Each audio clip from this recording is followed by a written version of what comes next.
सांगितलं होतं ना. मग त्यांचं भाषण काढा.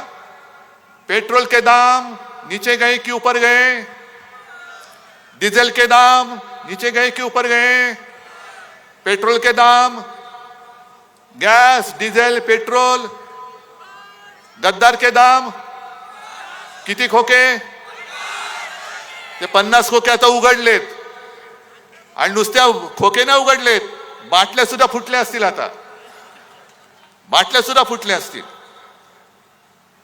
पण 10 वर्ष जर का तुम्ही या माझ्या महाराष्ट्रावरती जो आघात केला, अरे आमचंच चुकलं खरे. 19 साली युती तोडणार होतो आम्ही, 14 साली तुम्ही तोडली होती, पण आम्ही हिंदुत्वासाठी म्हणून परत तुमच्या बरोबर युती केली. आणि आता आम्हाला कळलं की तुमचं हिंदुत्व आणि आमचं हिंदुत्व याच्यात जमीन आसमानाचा फरक आहे. मी मागे सुद्धा बोललो, आज सुद्धा सांगतो, आमचं हिंदुत्व, आपलं हिंदुत्व हे घरातलं चूल पेटवणारं हिंदुत्व आहे. आणि भाजपचं हिंदुत्व हे घर पेटवणारं हिंदुत्व आहे. मग एवढी नतद्रष्ट ही माणसं आहेत, दंगली घडवतात, आगी लावतात, घरं पेटवतात. घरातली चूल नाही पेटवत, घर पेटवून त्यांचे भाजपवाल्यांच्या पोळ्या त्याच्यावरती शेकतात आणि मरतात. ती सामान्य माणसं मरतात, होरपळतात ती सामान्य माणसं होरपळतात.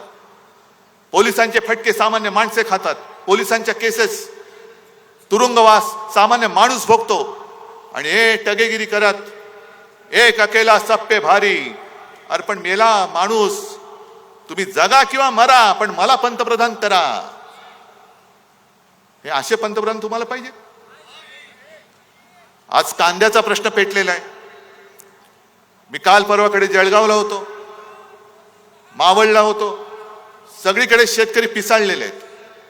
कापसाला भाव नाही, सोयाबीनला भाव नाही, कांद्याची निर्यात बंदी अजून उठवत नाही.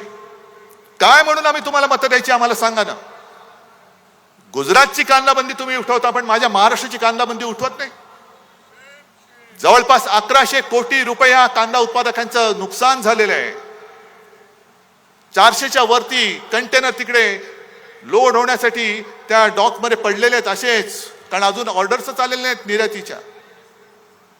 मग कांदा सडतोय, शेतकऱ्याच्या मालाला भाव मिळत नाही. आणि जाहिराती चालल्यात. आजच पेपरमध्ये जाहिरात आले की आम्ही तुम्हाला हमीभाव देऊ. मग 10 वर्ष काय केलं? गवत उपटलं. 10 वर्ष आम्ही तुमच्याकडे हमीभाव मागतोय, तुम्ही हमीभाव द्यायला तयार नाहीत. संभाजीनगरमध्ये किती उद्योग आणले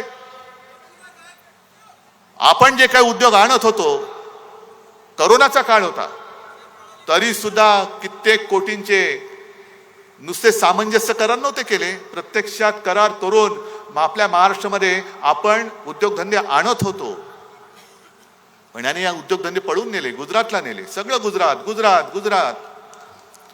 माझं गुजरात बद्दल काही द्वेष आकस असा आहे अशातला भाग नाही, पण तुम्ही माझ्या महाराष्ट्राचं ओरबाडून गुजरातला नेता आहात. अरे काहीतरी या गद्दारांना लाज लज्जा शरम वाटली पाहिजे. हे बाळासाहेबांचे विचार. काय तुमच्यामध्ये हिंमत कशाला आहे? धनुष्यबाण पेलण्याची हिंमत आहे तुमच्यामध्ये? माझा धनुष्यबाण तुम्ही कलंकित करून टाकलात. मोदीजी, तुम्ही या कटाचे सूत्रधार आहात. कारण 1-2 दिवसापूर्वी हे जे मिंदे आहेत, त्यांनी ठाण्यामध्ये एका कार्यकर्त्यांच्या मेळाव्यात भाषण केलं आणि काय सांगितलं, आणि म्हणून असं कणून बोलत असतात ते. अरे काहीतरी पोट साफ करण्याचं औषध घे, कंटोस कशाला? आणि कणून त्यांनी सांगितलं की मी मोदीजी आणि शहाजींना सांगितलं मी करेक्ट कार्यक्रम केलेला आहे, आता पुढचं काम तुम्ही करा. आणि त्यांनी